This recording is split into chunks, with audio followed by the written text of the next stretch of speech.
सभी भक्तजनों को राधे राधे। कथा शुरू करने से पहले एक छोटी सी रिक्वेस्ट, अगर आपने मेरे चैनल को अभी तक सब्सक्राइब नहीं किया है तो प्लीज इसे सब्सक्राइब करें और वीडियो को ज्यादा से ज्यादा शेयर करें ताकि और लोग भी इस पुण्य कथा को सुनकर इसका लाभ ले सकें। अगर आप पाठ या जाप की कोई धार्मिक किताब, पूजा या पाठ का किसी भी तरह का कोई सामान या शादी ब्याह की जरूरतों का कोई सामान खरीदना चाहते हैं तो नीचे डिस्क्रिप्शन में दिए हुए अमेज़न स्टोर के लिंक पर जाकर खरीद सकते हैं। अगर आप चैनल की मेंबरशिप लेना चाहते हैं तो वीडियो के नीचे दिए गए ज्वाइन बटन पर जाकर ले सकते हैं।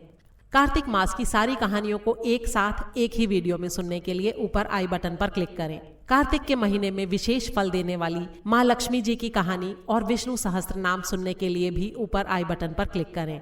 तो शुरू करते हैं आज की कथा। कार्तिक मास महात्म्य 29वां अध्याय।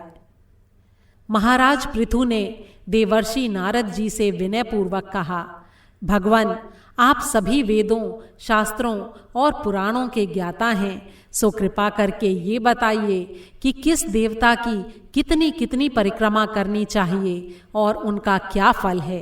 ये सुनकर नारद जी कहने लगे, हे राजन, देवी की 1 और सूर्य और अग्नि की 7, गणेश जी की 3, शिव जी की आधी, पितरों की 3 अथवा 4 और भगवान विष्णु की 4 परिक्रमाएं लगानी चाहिए। इस संबंध में एक इतिहास सुनो जो बृहस्पति जी और देवराज इंद्र का संवाद है और स्वयं ब्रह्मा जी ने मुझे सुनाया था। नारद जी ने कहा, वैवस्वत मनवंतर में एक बार इंद्र सहित सभी देवता देवगुरु बृहस्पति जी के पास गए और उनसे बोले, हे गुरुदेव, ब्रह्मकाल से पहले ये सृष्टि कैसी थी? इंद्र आदि देवगण कैसे थे और उनका क्या कर्म था? ये सुनकर बृहस्पति जी ने कहा, उस समय की बात तो हम भी नहीं जानते, क्योंकि उस काल को बीते अब तक 6 मनवंतर हो चुके हैं, परंतु आपकी ही नगरी में सुधर्मा रहता है, वो सब कुछ बता सकता है। इतना कहकर बृहस्पति देव जी इंद्र आदि सभी देवताओं को लेकर सुधर्मा के पास आए। सुधर्मा ने देवगुरु सहित इंद्र आदि देवताओं का यथाविधि पूजन और आदर सत्कार किया। इंद्र सुधर्मा की राजलक्ष्मी और उसके वैभव को देखकर दंग रह गया और उसने उससे पूछा, हे सुधर्मा, इतना वैभव तुम्हें किस प्रकार प्राप्त हुआ? तुमने कौन सा ऐसा यज्ञ, दान या तप किया है जिससे ब्रह्मकाल से पहले की बात भी जानते हो? ये जानने की हमारी बड़ी अभिलाषा है। सुधर्मा ने उत्तर दिया, हे इंद्र, जब 4 युगों की 1000 चौकड़ियां बीत जाती हैं तब ब्रह्मा का एक दिन होता है। उस एक दिन में 14 मनु और इंद्र होते हैं। जब हम विष्णु लोक में थे तब वहां पर रहते हमारे सामने इतने ब्रह्मा हो चुके हैं कि हम उनकी गणना भी नहीं कर सकते। उसके बाद हम यहाँ स्वर्ग में आए। हमने जो एकमात्र अच्छा कर्म करके इतनी लंबी आयु पाई है उसका विवरण सुनो। पहले जन्म में मैं मांस खाने वाला गिद्ध था। एक समय कार्तिक शुक्ला नवमी को श्री विष्णु के मंदिर पर बैठा हुआ था कि एक शिकारी ने आकर बाण मारा, जिससे घायल होकर मैं विष्णु मंदिर में आ गिरा। उसी समय मांस के लोभी एक कुत्ते ने आकर मुझको पकड़ लिया। उसको देखकर अन्य कुत्ते भी वहां आ गए। वो कुत्ता उनसे डरकर मंदिर के चारों ओर चक्कर लगाने लगा। अन्य कुत्ते भी उसके पीछे पीछे भागते रहे। इस प्रकार सबने मंदिर की प्रदक्षिणा कर ली।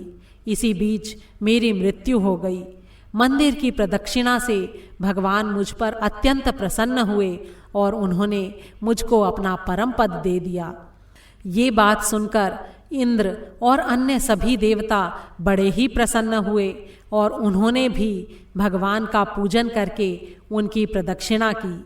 इसके पश्चात नारद जी ने इस नवमी तथा भगवान की परिक्रमा का महत्व बताते हुए आगे कहा, हे राजन, कार्तिक शुक्ला नवमी सतयुग की आदि तिथि है। उस दिन भगवान की पूजा, प्रदक्षिणा, व्रत, दान, तप और यज्ञ करने से कई गुना फल मिलता है। यदि कार्तिक शुक्ला नवमी को मथुरा में जाकर भगवान का पूजन और प्रदक्षिणा की जाए तो उससे अनंत फल की प्राप्ति होती है। प्रदक्षिणा करने में जितने पग उठते हैं उसके उतने ही कुल वैकुंठ में वास करते हैं। यदि मथुरा नगरी बहुत दूर हो तो अन्य किसी धार्मिक स्थान पर प्रदक्षिणा करनी चाहिए। यदि ये भी संभव ना हो तो ब्राह्मण विष्णु की प्रतिमा, गौ, तुलसी अथवा शालिग्राम की प्रदक्षिणा करनी चाहिए। समुद्र सहित सारी पृथ्वी की परिक्रमा करने से जो फल प्राप्त होता है वही अनंत पुण्य फल तुलसी जी अथवा शालिग्राम जी की प्रदक्षिणा करने से प्राप्त हो जाता है। कार्तिक के शुक्ल पक्ष की नवमी को गौ, ब्राह्मण, देव मंदिर, तुलसी वन, साधु, वैरागी, जीवन मुक्त परमहंस, गृहस्थ, वेद, उपवेद और पुराण ये सब ग्राम में ही वास करते हैं। इसलिए अपने ग्राम की प्रदक्षिणा करने मात्र से इन सभी की प्रदक्षिणा हो जाती है। ग्राम की प्रदक्षिणा करने के लिए प्रातःकाल ब्रह्म मुहूर्त में उठकर शौच, स्नान आदि नित्य कर्म से निवृत्त होकर कमंडल हाथ में लेकर ओम नमो भगवते वासुदेवाय इस मंत्र का जाप करते हुए सूर्य उदय होने से पहले ही प्रदक्षिणा आरंभ कर देनी चाहिए। ब्राह्मण देवस्थान अर्थात मंदिर, तुलसी तथा शालिग्राम की मूर्ति की परिक्रमा सूर्योदय के बाद भी की जा सकती है। बोल श्री विष्णु भगवान की जय।